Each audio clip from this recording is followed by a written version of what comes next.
So good morning everyone, good morning all of you. Okay, so आज हम चालू करें हमारा न्यू चैप्टर। अगला चैप्टर संधि प्रकरण, मतलब संधि प्रकरण। अब संधि प्रकरण, इसका जो टोटल वेटेज है, इसका आपके यूनिवर्सिटी एग्जाम में टोटल वेटेज है 15 मार्क्स का। ओके, टोटल वेटेज कितना है?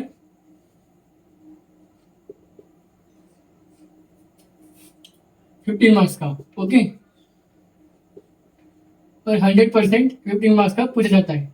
ओके, जहां से 10 मार्क का एक एलक्यू बनता है और 5 मार्क का एक एसक्यू बनता है। ओके, ठीक है। 15 मार्क का वेटेज है, 10 मार्क का एक एलक्यू आएगा ही आएगा, ये भी 100% कंफर्म आएगा। मतलब संधि से जितने भी टॉपिक मुझे मैं बताता हूँ वेटेज, वहां से क्वेश्चंस आना ही है 100%। ओके, 101%, और ये भी 100% कंफर्म आएगा ही। ओके, सो ये था हमारा important discussion, total weightage discussion था चैप्टर के ऊपर का। ठीक है, सो अब हम चालू करते हैं हमारा संधि प्रकरण। आज आज हमारा जो लेक्चर रहेगा, आज का लेक्चर हमारा इंट्रोडक्शन पॉइंट रहेगा। कुछ नहीं, बस संधि के प्रकार देखेंगे। सबसे पहले देखेंगे संधि का परिचय। तो संधि के तीनों प्रकार देखेंगे।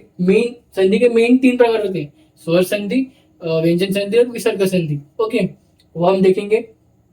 उसका भी हम इंट्रोडक्शन देखने वाले हैं। स्वर संधि, विसर्ग संधि और व्यंजन संधि का इंट्रोडक्शन। सबसे पहले देखेंगे संधि का इंट्रोडक्शन, फिर स्वर, फिर व्यंजन, फिर विसर्ग संधि का इंट्रोडक्शन। फिर हम देखेंगे कि स्वर संधि में कितने प्रकार पढ़ने का है, हमें कितने प्रकार होते हैं। व्यंजन संधि में कितने प्रकार में पढ़ने का है और कितने प्रकार होते हैं, और व्यंजन संधि में कितने प्रकार पढ़ने का है, कितने प्रकार होते हैं, वो हम देखेंगे आज के लेक्चर में। आज के लेक्चर हमारा पूरा इंट्रोडक्टरी पार्ट होगा। आज का लेक्चर हमारा पूरा इंट्रोडक्शन लेक्चर होगा। ओके, सो चालू करते हम आज का टॉपिक संधि प्रकरण। सो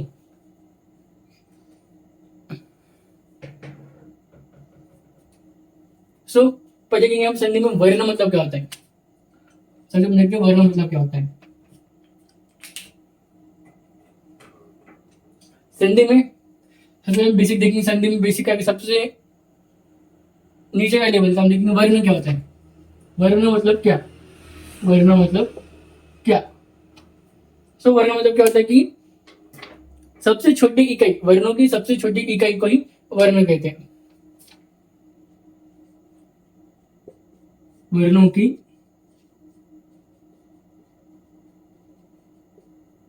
सबसे छोटी इकाई को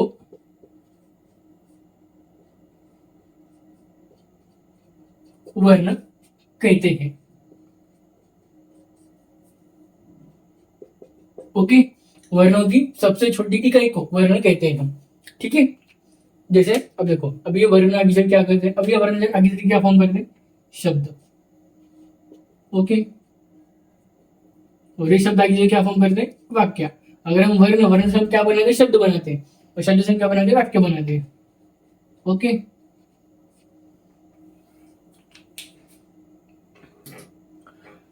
और ये जो शब्द होते हैं, इनमें समास के नियम लगते हैं।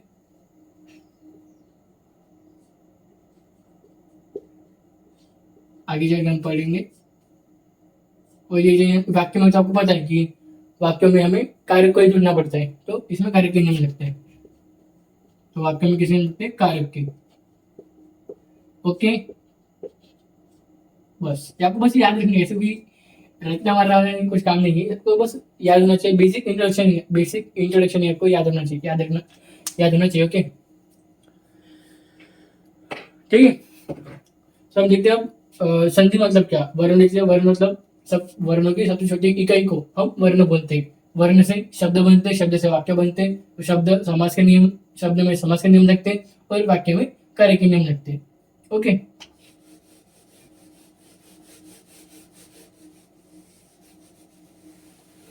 अब हम देखेंगे संधि मतलब क्या। संधि मतलब क्या?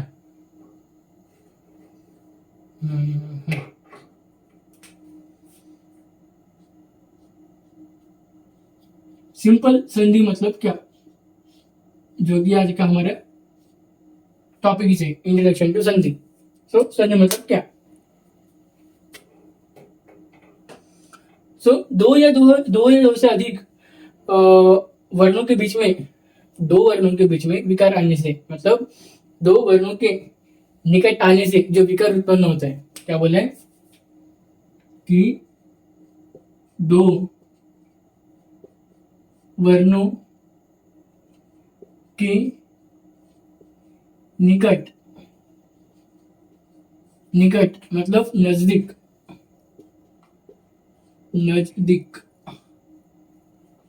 आने से जो विकार उत्पन्न होता है, जो विकार उत्पन्न होता है उसे हम क्या कहते हैं? संधि कहते हैं।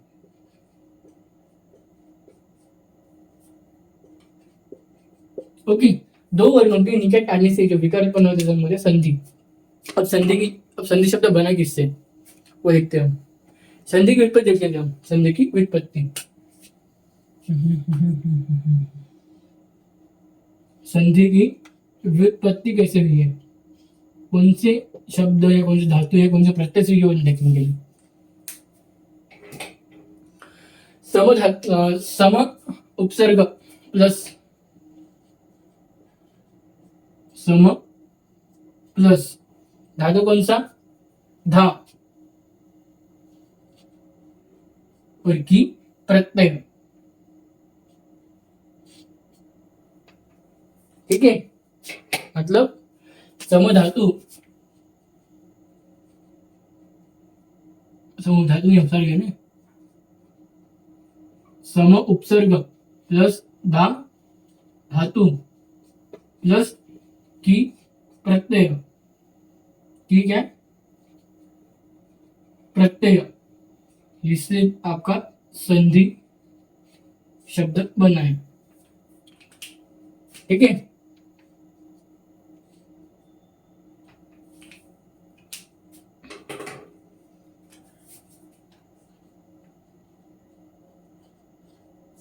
संधि शब्द की व्युत्पत्ति हुई है।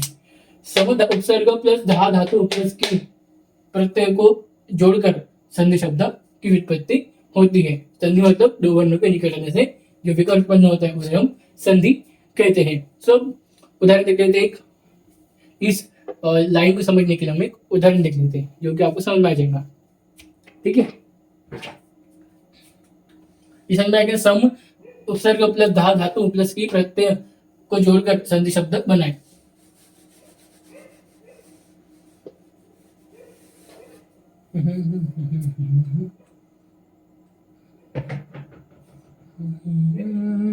उदाहरण,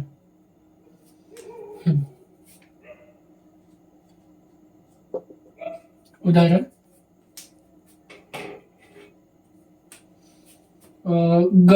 गणेश, उदाहरण देखते हैं गणेश। सो गणः विसर्ग ईश, गणः विसर्ग ईश। सो यहाँ पे देखो, ये न है, हलंत न हो गया, प्लस अ, और यहाँ पे जो दिख रहा है ई। ठीक है, ये हलंत न और ये न, अगर न हो सो अ प्लस ई, ये दो मिलके इनका विकार रहता है। ये दो वर्ण, न का सबसे आखिरी वर्ण, गण में सबसे आखिरी वर्ण कौन सा हो गया, अ, और ये ई का सबसे आखिरी वर्ण हो गया ई। तो इन दोनों का विकार हो रहा है। दो वर्णों के निकट आने से, ये दो वर्ण नजदीक आने के कारण इन दो वर्णों का क्या हो रहा है, इन दो वर्णों में क्या हो रहा है, विकार में विकार हो रहा है। इन दो वर्णों में विकार हो रहा है नजदीक आने से। इन दोनों वर्णों का नजदीक आने से विकार होने के कारण ये अ प्लस ई क्या बन रहा है, ए बन रहा है। और ये कैसे बना है, आपको जब हम स्वर संधि के टाइप्स देखेंगे आपको समझ में आ जाएगा। ठीक है, ओके, जब हम संधि के टाइप देखेंगे तो आपको समझ में आ जाएगा। जब हम स्वर संधि के टाइप देखेंगे तो आपको ये उदाहरण में ओ प्लस ई ए कैसे हुआ है आपको समझ में आ जाएगा। ओके, तो अभी फिर इतना याद रखिए कि यहाँ पे दो वर्णों के निकट आने से इनमें जो विकार उत्पन्न हुआ है, ये जो विकार हो रहा है इन दोनों का, मतलब नजदीक होने के कारण विकार उत्पन्न होकर ओ प्लस ई का ए बन रहा है। ठीक है, ओके, सो ओ प्लस ए, तो क्या बनेगा हमारा उदाहरण गणेश। ओके, ये बना हमारा गणेश। ठीक है, ये स्वर संधि का एक टाइप है। उस टाइप में ये उदाहरण आपको मिल जाएंगे, देखने को मिलेगा। ओके, आगे चल के अब मैं उसको अभी यहीं पे समझने लगूंगा तो फिर लेक्चर बहुत लंबा हो जाएगा। ठीक है, लेक्चर बहुत बड़ा बन जाएगा फिर, क्योंकि फिर वो आपको सूत्र बनाना आपको सब समझाना पड़ेगा फिर डिटेल में। इसलिए फिलहाल आप इतना ही याद रखिए। ओके, सो अब हम देखते हैं संधि विच्छेद मतलब क्या होता है। अब हम देख लिया सिंपल सा संधि देख लिया संधि के बारे में, और उसका एक उदाहरण देख लिया, संधि की व्युत्पत्ति देख लिया हमने। अब हम देखेंगे संधि विच्छेद मतलब क्या होता है।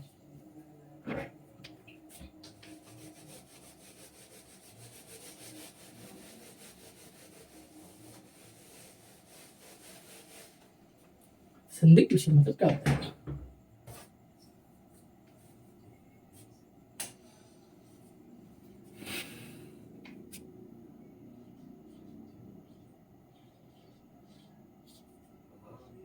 संधि विच्छेद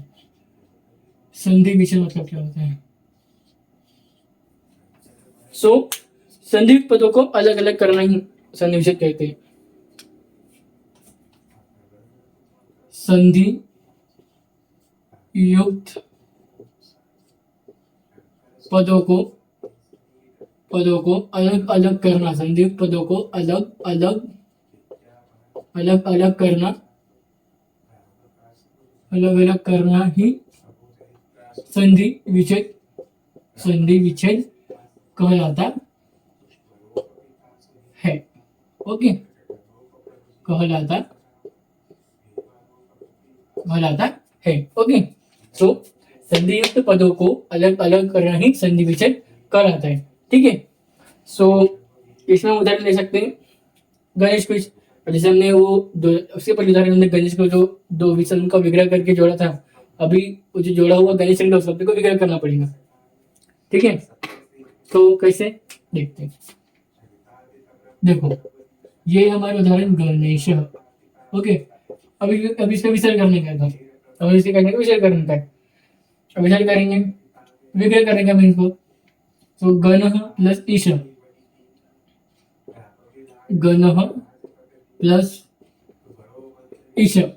अभी विग्रह कैसे हुआ है वो आपको आगे चल के पता चलेगा, जब हम टाइप देखना शुरू करेंगे और विग्रह कहाँ से शुरू करना पड़ता है वो सब मैं आपको आगे चल के, जब हम लेक्चर नंबर 2 से आपको मैं जब सेकेंड लेक्चर रहेगा तो आपको पता चल जाएगा कि विग्रह हमें कहाँ से शुरू करना पड़ता है, एग्जैक्टली विग्रह कौन से वर्ण से शुरू करना पड़ता है। कौन से भी अगर उदाहरण में अगर कौन सा उदाहरण देख रहा गणेश, सुरेश, महेश, तो आपको कौन से वर्ण से दोनों उस शब्द को अलग अलग, उस शब्द को दो भागों में तोड़ना है, कौन से वर्ण से, तो मैं आपको लेक्चर नंबर 2 से आपको बताऊंगा। लेक्चर नंबर 2 में आपको बताऊंगा, लेक्चर नंबर 2 से आपको ये सब धीरे धीरे समझ में आएगा कि विग्रह कहाँ से करना पड़ता है और कौन से वर्ण से शुरू करना पड़ता है। ठीक है, तो फिर देखिए कि गणेश, तो गणेश के क्या हो गया, हमने क्या तोड़ा, हमने गणेश का गण तोड़ा और ईश बचा क्या हमारे पास, ईश, तो गण प्लस ईश, हमने इस तरह इसका विग्रह किया। ठीक है, तो ये था हमारा संधि विच्छेद, इसको हम संधि विच्छेद कहते हैं। इसको हम क्या बोलते हैं, संधि विच्छेद कहते हैं, इसको संधि विच्छेद कहते हैं। ठीक है, अब हम देखते हैं संधि के प्रकार तो 3 होते हैं। संधि प्रकार कितने होते हैं, संधि प्रकार 3 संधि प्रकार, मेन तो 3 होते हैं। संधि के प्रकार मेन कितने होते हैं, 3। कौन से, स्वर संधि,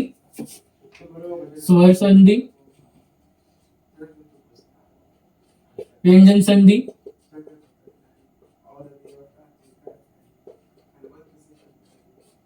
और विसर्ग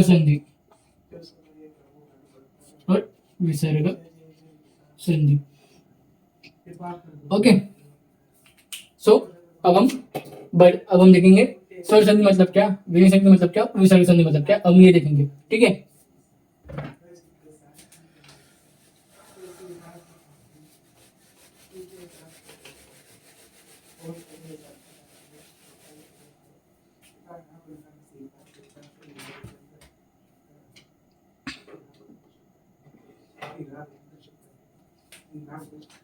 फर्स्ट स्वर संधि, फर्स्ट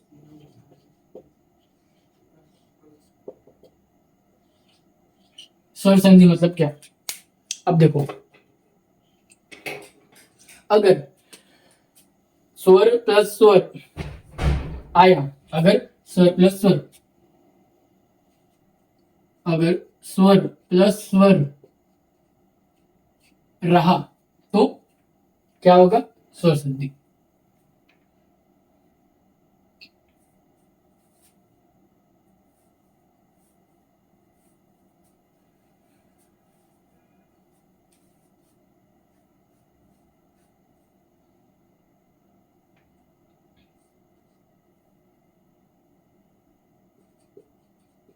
तो क्या होगा, स्वर संधि, अगर स्वर प्लस स्वर रहा। अब ये क्या है, स्वर प्लस स्वर। देखो, अब देखो, अभी कोई आपको मैंने एक उदाहरण दे दिया, महेश, सुरेश, आपने उसका फोड़ कर दिया, सुरेश कैसा फोड़ गया आपने, सूर्य प्लस ईश, सूर्य प्लस ईश। तो अब सूर्य क्या हो गया, पहला पद हो गया, और ईश क्या हो गया, दूसरा पद हो गया। ठीक है, या पहला वर्ण हो गया, या पहला दूसरा वर्ण हो गया। अब इस स्वर, अगर पहले वर्ण या पद, वर्ण पद एक ही होते हैं। ठीक है, पहले वर्ण या पद में स्वर आपको दिखे, और दूसरे वर्ण या पद में भी आपको स्वर दिखे, तो क्या हो जाएगा, ये स्वर संधि हो जाएगा। क्या बनेगा, स्वर संधि बनेगा। ठीक है, ओके, उदाहरण देखते हैं। उदाहरण देवालय, उदाहरण देवालय, देव, इसका विग्रह कैसे आएगा, देव प्लस आलय, प्लस आलय। वो का में क्या मिल रहा है, यहाँ पे भी हमने अ दिखा है, और ये आ रहा हमारा आ, ये भी स्वर है और ये भी स्वर है। अब देवालय का देव प्लस आलय ही क्यों हुआ, ये आपको जब हम स्वर संधि के टाइप्स देखेंगे आपको ये समझ में आ जाएगा, अच्छी तरीके से, एकदम अच्छी तरीके से आपको समझ आएंगे कि देव प्लस देवालय का देव प्लस आलय ही विग्रह क्यों हुआ। ठीक है,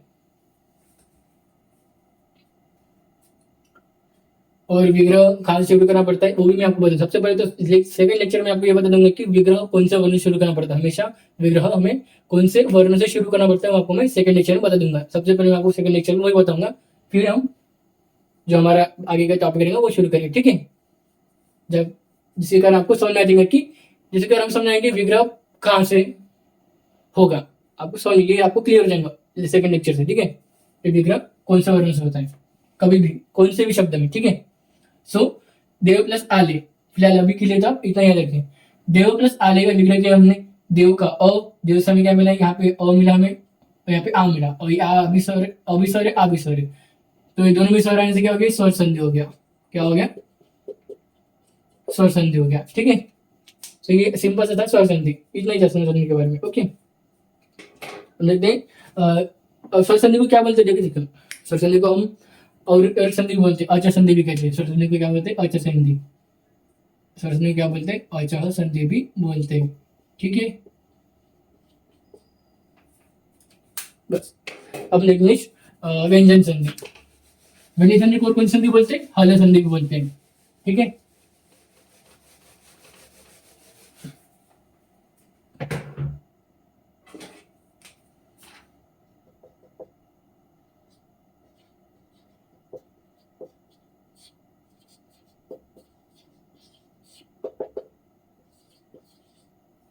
इसको हम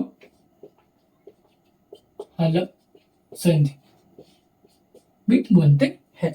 ठीक है, अब देखो, व्यंजन प्लस स्वर, व्यंजन संधि, व्यंजन प्लस व्यंजन,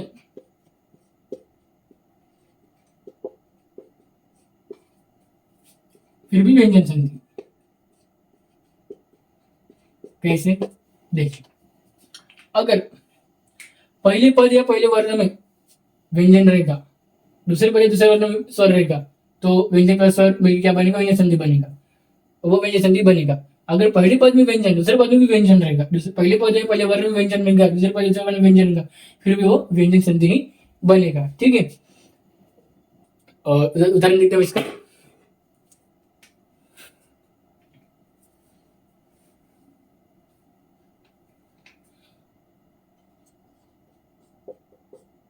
उदाहरण नंबर 1 देखते हैं, वाक प्लस ईश। तो इसका क्या बनता है? वाकिश तो नहीं बनेगा, वाक प्लस ईश हम जोड़ेंगे तो वाकिश तो बिल्कुल ही नहीं बनेगा। ठीक है,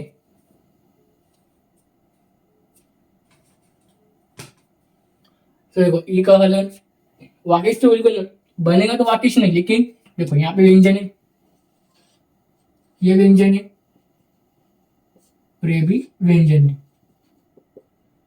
देखो, वाक प्लस इस वाकिश, वाकिश शब्द का वैसा ऐसा कोई शब्द है ही नहीं वाकिश डिक्शनरी में। सो वाक प्लस इसी का शब्द क्या बनता है? वागिश बनता है। ठीक है, वाक प्लस इसका क्या बनता है? वागिश बनता है। कभी भी वाक प्लस इसका वागिश ही बनेगा। ठीक है, याद रखना। और ये कैसे बना आपको व्यंजन से, जब हम व्यंजन संधि के टाइप्स पढ़ेंगे तब आपको समझ आएगा कि वाक प्लस इस वागिश कैसे बना। सो देखो, अभी आपको अभी तय रखना है कि यहाँ पे व्यंजन है, व्यंजन है, तो व्यंजन प्लस व्यंजन क्या बन रहा है? व्यंजन संधि बन रहा है। ठीक है, दूसरा एकदम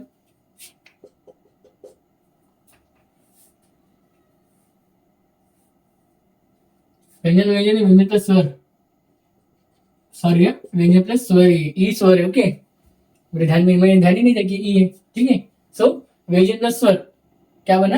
वागिश, व्यंजन संधि बना। अब सत प्लस जन, सज्जन, ये क्या है? व्यंजन, ये भी क्या है? व्यंजन। ठीक है, सो व्यंजन व्यंजन क्या बनेगा? व्यंजन संधि ही बनेगा। ठीक है, सिंपल सा है। अब ये सत प्लस जन, सज्जन ही क्यों बना? ये आपको जब हम व्यंजन संधि के टाइप्स पढ़ेंगे तो आपको समझ में आ जाएगा, आपको पता चलेगा कि सत प्लस जन सज्जन ही क्यों बना, सत प्लस जन सप्तजन क्यों नहीं, सज्जन क्यों नहीं बना। ठीक है, आपको उसमें उस वक्त समझ आएगा जब हम व्यंजन संधि के जब टाइप्स पढ़ेंगे आपको समझ में आ जाएगा। ओके, सो एक इंपॉर्टेंट नोट लिख लीजिए व्यंजन संधि में कि यहाँ पे साइड में नोट डाल दीजिए कि व्यंजन संधि में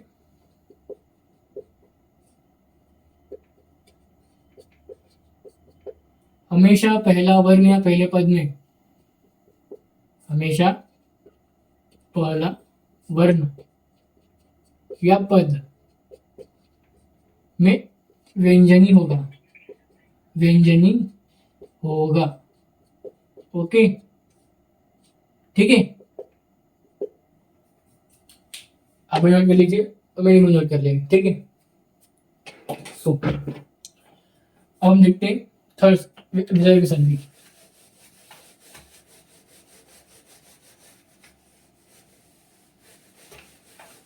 विसर्ग संधि। ओके,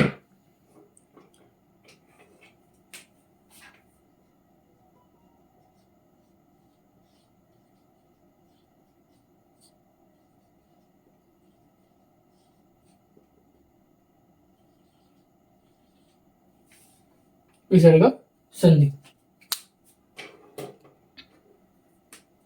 अगर विसर्ग प्लस स्वर रहा, विसर्ग अगर पहला पद या पहला वर्ण विसर्ग है प्लस में विसर्ग है, पहला पद या पहला वर्ण में विसर्ग है प्लस दूसरे वर्ण में स्वर है, तो विसर्ग संधि बनेगा। ओके, अगर दूसरे इसमें दूसरे कंडीशन पहले विसर्ग है और दूसरा व्यंजन है, फिर भी क्या बनेगा, विसर्ग संधि ही बनेगा, विसर्ग संधि ही बनेगा। ठीक है, उदाहरण देख लेते हैं। अब इसमें दो उदाहरण देखेंगे हम आपके हिसाब से।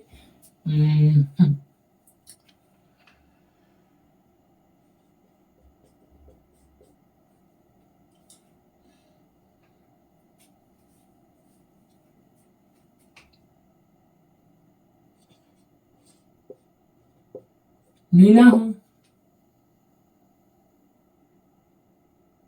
मीना हूं आगच्छत्, मीना आगच्छत्, मीना आगच्छत्, मीना जा रही है। ओके, मीना जा रही है। तो इसमें यहाँ पे मीना में विसर्ग, ये हमारा जो है ये विसर्ग प्लस ये हो गया हमारा स्वर, तो क्या बना, विसर्ग संधि। मीना गच्छति क्या बनेगा,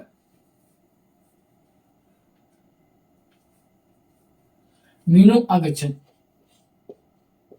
मीनू आगच्छत्। अभी कैसे बना, आपको जब हम विसर्ग संधि के टाइप्स पढ़ेंगे तो आपको समझ में आएगा कि ये मीना का मीनो ही क्यों बना, यहाँ पे विसर्ग गायब क्यों हो गया, विसर्ग गायब क्यों हो गया, आपको विसर्ग संधि में जब विसर्ग संधि के टाइप्स पढ़ेंगे आपको समझ में आ जाएगा। ओके, सो मीनो आगच्छत् पहला उदाहरण विसर्ग स्वर का हो गया। दूसरा उदाहरण देखेंगे, बालको बालको गच्छति, गच्छति,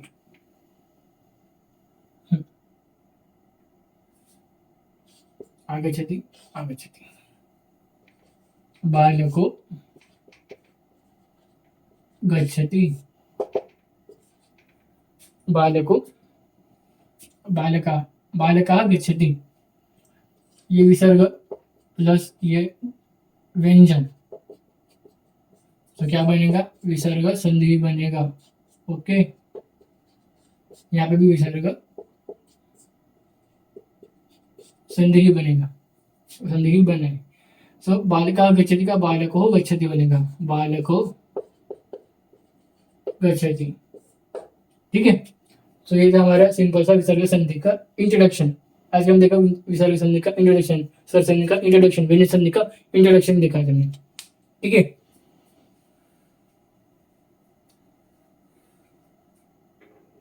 सो अब मैं आपको बताता हूँ कि हमें स्वर संधि में कौन कौन से टाइप्स पढ़ने का है, व्यंजन संधि में कौन से टाइप्स पढ़ने का है, विसर्ग संधि में कौन कौन से टाइप्स पढ़ने का है, मैं बताता हूँ। ठीक है, चलो।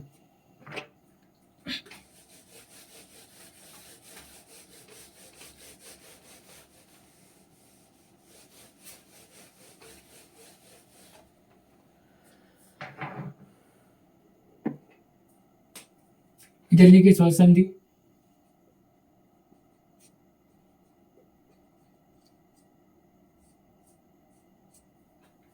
इधर लिखिए विसर्ग संधि,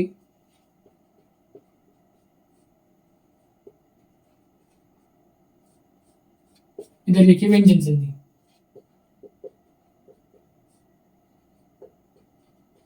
व्यंजन संधि। ओके, सो स्वर संधि में सबसे पहले संधि पढ़ने का है, स्वर संधियों को सबसे पहले पढ़ने का है दीर्घ संधि।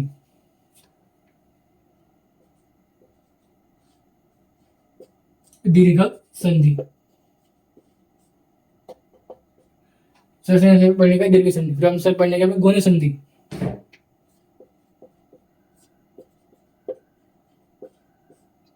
फिर वृद्धि संधि,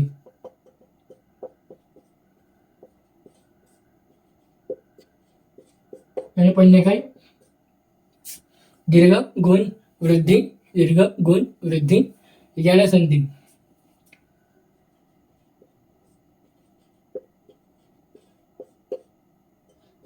अयादि संधि,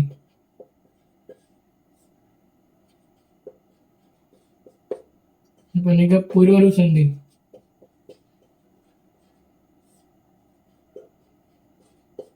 फिर पर रूप संधि,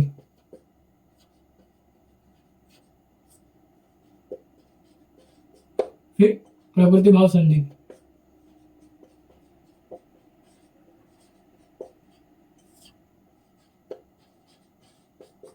ऐसे पूरे 8 स्वर संधि हमें पढ़ने का एक एक करके। ओके, फिर विसर्ग संधि में सत्व संधि,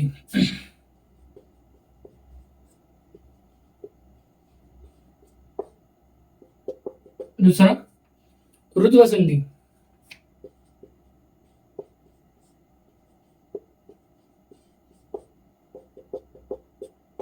और तीसरा उद्व संधि, और चौथा रोलोप संधि, रोलोप संधि। ठीक है, अब व्यंजन संधि में, व्यंजन संधि में पहले हम पढ़ने का हमें षचित्व संधि,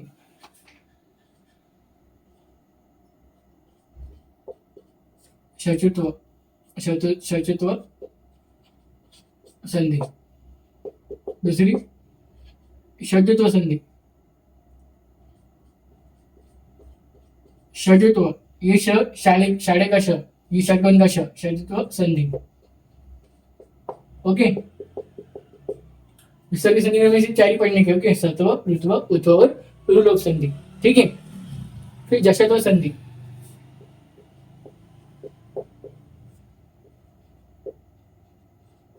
फिर चरत्व संधि,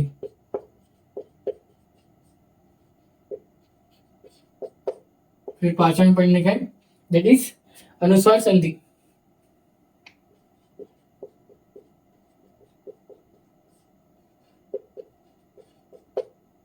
लत्व संधि,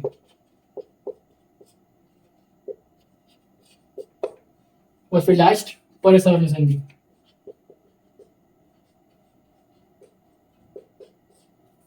परसवर्ण,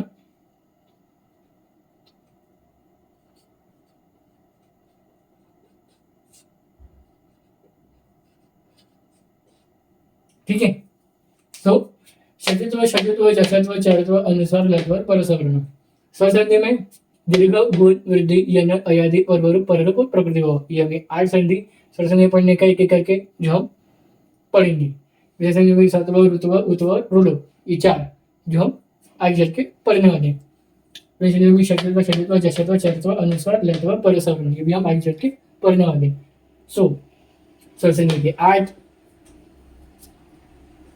इसके 4 और इसके 7। ओके, तो ये हमें 8, 12 और 12 19 संधि हमें पढ़ने का भी। ठीक है, संधि प्रकरण में। ठीक है, सो कल से हम चालू करेंगे स्वर संधि का पहला टाइप। कल हम देखेंगे स्वर संधि का पहला टाइप और दूसरा टाइप, दीर्घ संधि और गुण संधि। कल हम देखेंगे दीर्घ संधि मतलब क्या और गुण संधि मतलब क्या। ठीक है, कल हम स्वर संधि के 2 टाइप पढ़ेंगे, दीर्घ संधि और गुण संधि।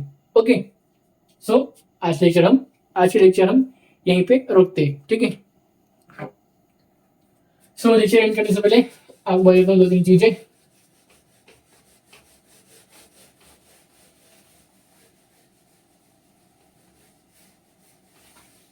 जो कि मैं हर लेक्चर एंड करने से पहले बता देती हूँ।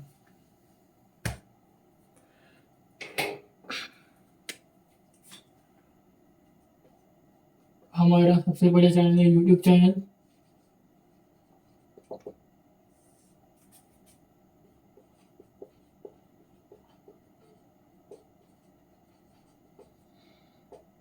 आईडी करके। दूसरा चैनल हमारा इंस्टाग्राम ऑफिशियल पेज है,